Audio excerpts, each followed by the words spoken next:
Welcome to Two Wise Fat Guys. And tonight we're going to do our NFL fantasy football sleepers and the players just to stay away from. All right, well, my first one is Tevin Coleman, running back for the Atlanta Falcons.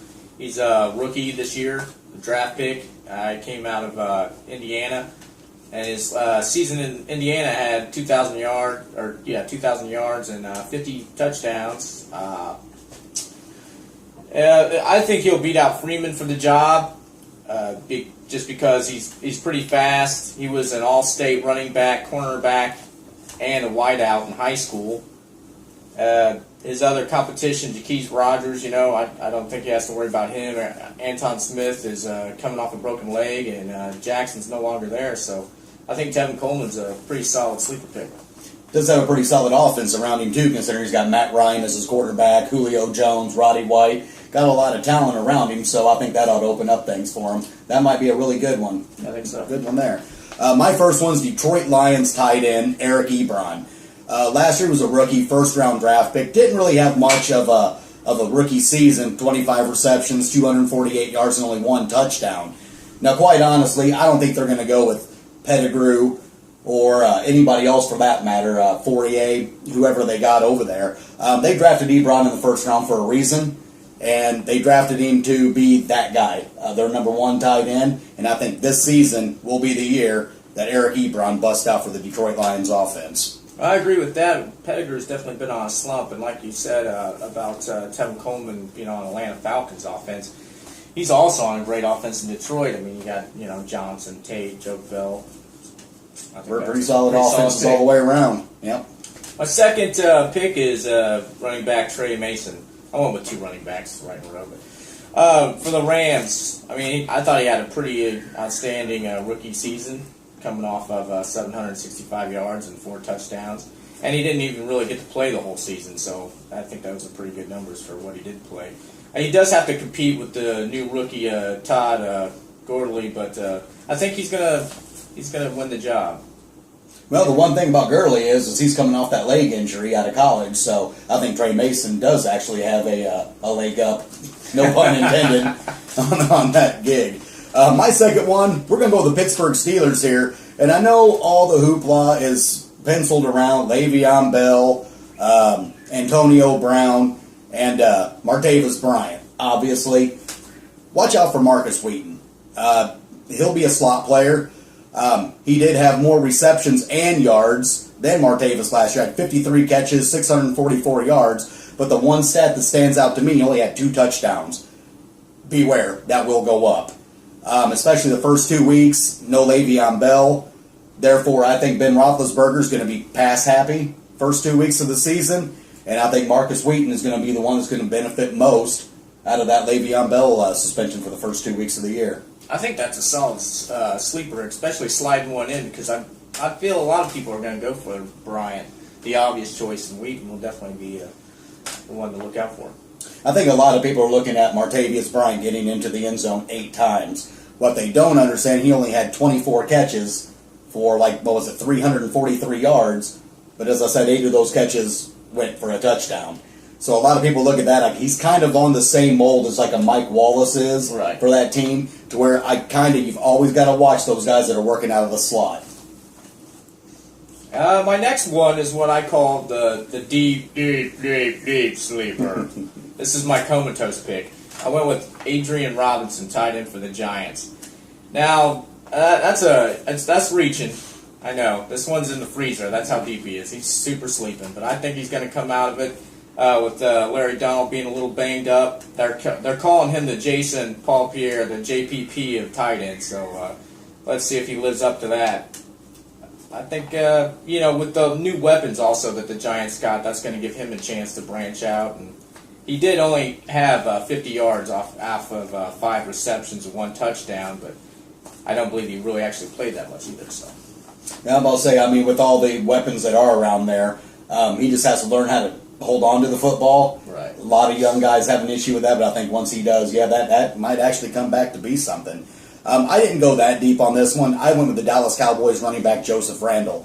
I know a lot of talk's been about Darren McFadden signing there, but guess what? He's hurt again. Surprise, surprise. Yeah, shocker.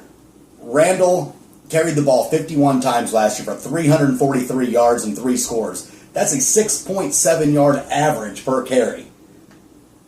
That's pretty stout. And behind that offensive line and that offense, it's hard not to pick him. I mean, receiving the ball, he only had 4 catches for 23 yards, did not score a touchdown. Expect those numbers to go through the roof. I would definitely choose Joseph Randall out of all of the Dallas Cowboy running backs. If you want to choose one, DeMarco Murray. He stayed healthy finally. Big issue was, him not being able to stay healthy. He did all of last year. That's because of the line. Romo didn't get killed as bad. So keep an eye on Joseph Randall. I have a feeling, early on in training camp, he's had a buzz going. Keep an eye out. I think he's going to be a big-time player this year for him. I believe you're right, he's a solid pick, because he'll actually be on the field, and that's got to be a plus. Yeah, big plus. My sleeper pick defense went with the Cleveland Browns. Out of training camp, they keep saying that they're going to be an elite goal line stopper. They got, Bryant, Starks, Hayden, Hughes. I think this is going to be the sleeper defense to pick. And, of course, especially against certain matchups, watching your weekly matchups. Right. Well, I kind of went with the defense about in the same boat. My sleeper defense, the Tampa Bay defense, special teams. Last year, they only had 35 sacks, 14 picks, and only scored 3 defensive touchdowns in special teams. Expect those numbers to go up, especially if they stay healthy. Levante David is a stud Pro Bowl linebacker. Same could be said for Gerald McCoy on the defensive tackle. Cornerback, Alteron Werner. Yeah, he didn't play too well last year, but it was his first year with the team and in that system, so I'm expecting him to keep that going, busted up a little bit. And then they just signed safety DJ Swearinger from the Houston Texans. Big upgrade for them at the safety position. I look for big things from the Buccaneers. Sounds pretty solid. All right, who you got on your hate list? I got top in the list Trent Richardson. I've personally drafted him in my fantasy before, and he failed me. And I think there's a few out there that can say that. And that's a couple seasons in a row. So he's at the top of my hit list. Yeah, I'm going to stick with the same thing here, and I'm going to go with Doug Martin from Tampa Bay. I know I just praised their defense, but, they've got to do something. That guy, the muscle hamster, you take a look at his stats all the way through, and I think he has maybe had 2 really extremely good rushing games his entire career. One of them was against my Raiders, obviously, and then another one was last year before he obviously got hurt again.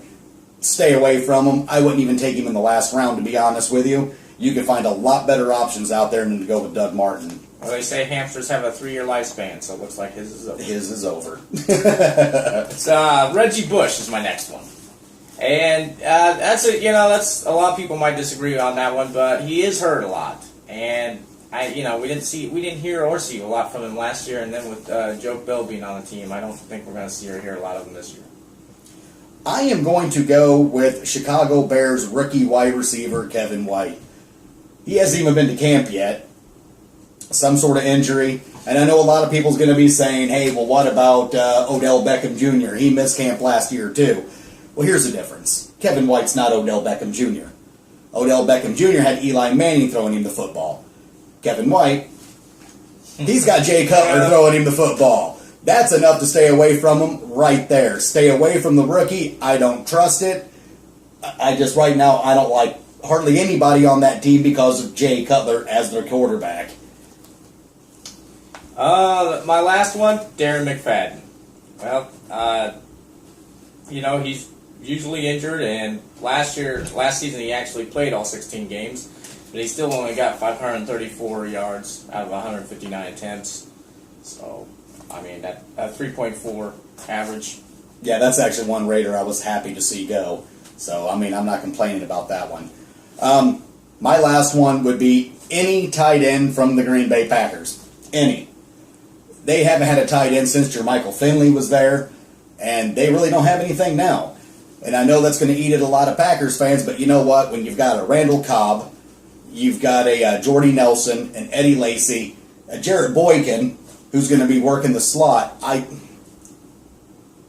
I just don't see enough footballs to go around, especially those tight ends. You know Rodgers is going to sling it. I have a feeling Green Bay is going to get up early in games, and then they're just going to ride the Eddie Lacy train to the finish line. So I really don't see a tight end really doing too much.